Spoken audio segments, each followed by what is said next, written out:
The wrath of Benhanzin, the last king of Dahomey. The night air was thick with the scent of blood and gunpowder. The earth trembled beneath the rhythmic pounding of war drums, and the distant battle cries of women, fierce and unrelenting, pierced the darkness.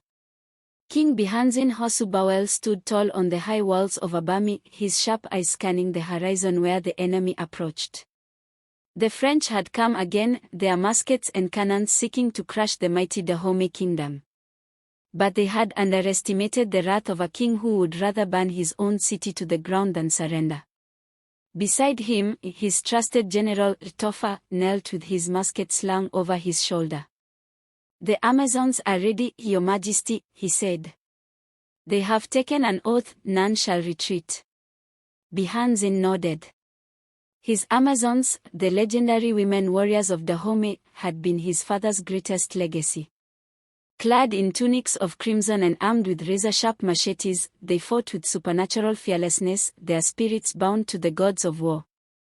And tonight, they would be the storm that broke the invaders. The omen of the python. Earlier that evening, the royal priestess had entered the king's chambers, her eyes clouded by visions of the beyond. "The great python speaks, my king," she whispered, tracing symbols in the dust. "It coils around our land, watching, waiting. Blood must be spilled, or the gods shall turn away." Benhanzin had listened in silence.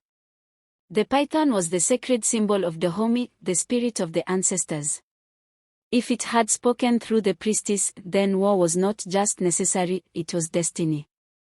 Now, as he looked out over the battlefield, he saw the torches of the French forces flickering in the distance, a serpent of fire slithering toward his land. They had artillery, horses, and men trained in European warfare. But they did not have the spirits of the ancestors, nor the fire of Dahomey's last true king. The first strike. At the sound of the royal horn, the Amazons moved like shadows through the tall grass. They had trained for this moment since childhood, learning to kill with silence and precision. A group of them, led by the fierce warrior Naniska, slipped past the enemy lines, their bodies low, their blades glinting under the moonlight. A young French soldier, barely more than a boy, turned his head at the wrong moment. Before he could scream, Naniska's machete sliced clean through his throat. The Amazons struck like vipers, cutting down sentries before they could sound the alarm. Then, from the darkness, the war cry erupted. The Amazons charged, their feet pounding against the earth, their spears raised high. The French soldiers awoke to chaos, their own men falling, the women warriors of Dahomey moving through their ranks like ghosts. Benhanzin watched from the city walls, his heart swelling with pride. But he knew this was only the beginning. The French would not retreat so easily. Fire and fury. At dawn, the counterattack came. French cannons roared, sending fireballs crashing into the walls of Abami. The wooden gates splintered, and smoke curled into the sky like morning spirits. Benhanzin stood at the front lines, his musket in hand. He had fought before, led battles against neighboring kingdoms, but this war was different. This was a war for survival.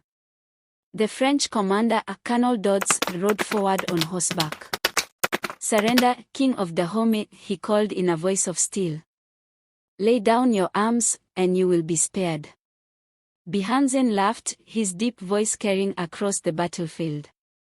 "Dahomey does not bow to invaders. If you want our land, come take it."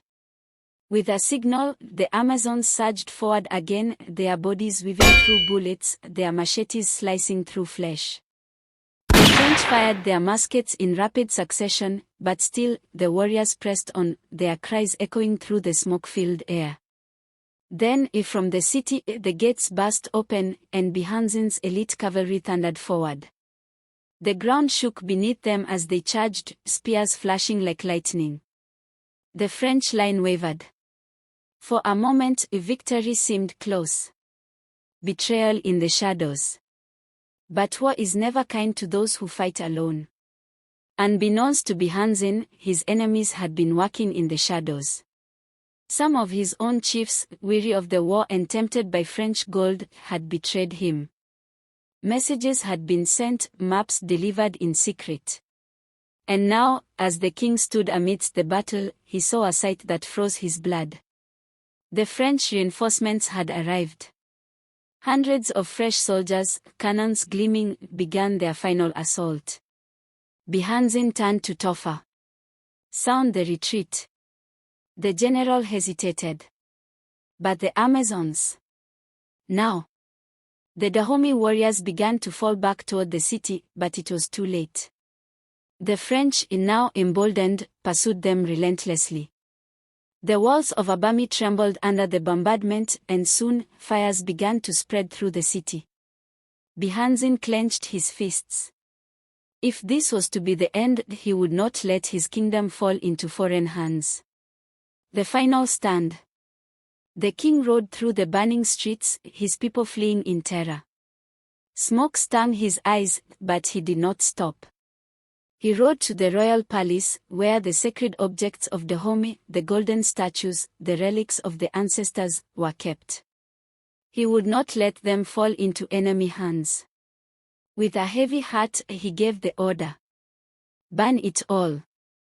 The flames roared higher, consuming the palace, the temples, the legacy of his fathers. If he could not keep Dahomey, then no one would. At last, with his warriors dwindling and his city in ruins, Benhanzin knew he had no choice. He would not be captured like a caged animal. He vanished into the wilderness, his few remaining warriors at his side. For months, he resisted, striking at the French from the shadows. But treachery followed him even there. A former ally, seeking favor with the French, betrayed him. He was captured, his hands bound, his fate sealed. The exile of a king. The great warrior king was sent away, exiled to the distant island of Martinique. There, he paced within his prison walls, his heart forever bound to the red earth of Dahomey. But the fire of his spirit never dimmed. Even in chains, he remained a king. And though the French had taken his land, they could never take his legacy.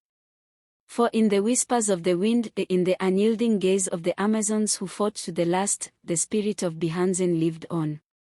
Even today, the warriors of Dahomey are remembered.